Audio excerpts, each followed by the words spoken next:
това видео ще ви разкажа какво си спомня моят приятел от часовете си по география. Първият въпрос, който му зададох, е дали си спомня какво означава БВП и БНП.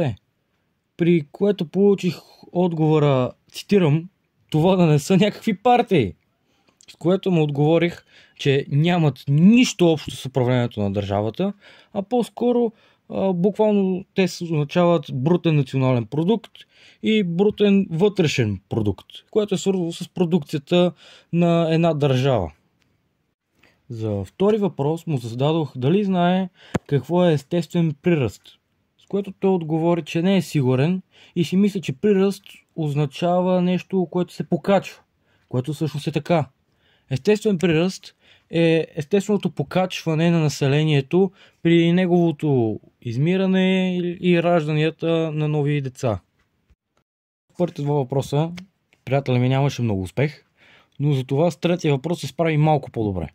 За него попитах дали знае какво е полова и възрастова структура, с което той ми отговори, че това е вид диаграма, според която се изразява населението според пола и възрастта, в която то се намира.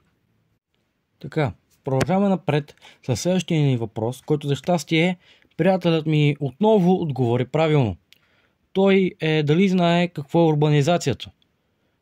Той разбира се, че знае какво е урбанизацията и е доста голям критик спрямо това.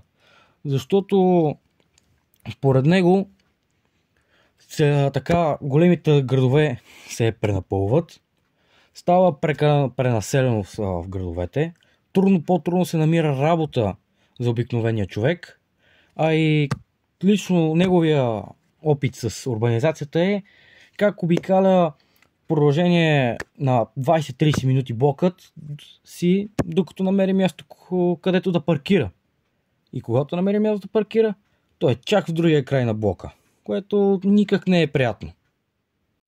И както той си каза, да ги тия селендури.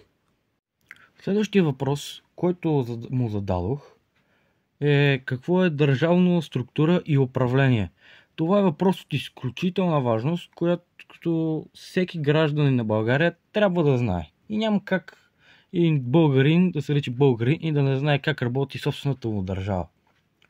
С което той ми отговори, че България е република с парламентарно управление, има Народно събрание, което осъществява законодателната власт в страната, което също приема закони, решения, декларации и обращения.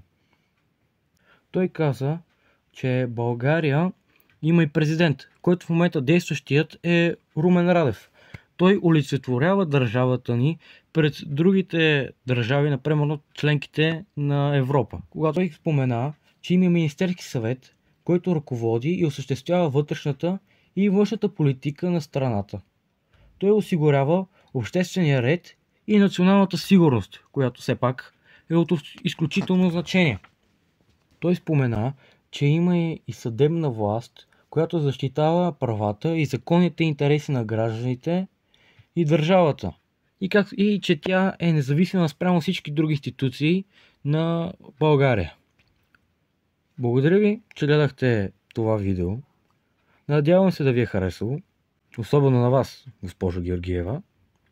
И се надявам скоро да гледате пак мое видео.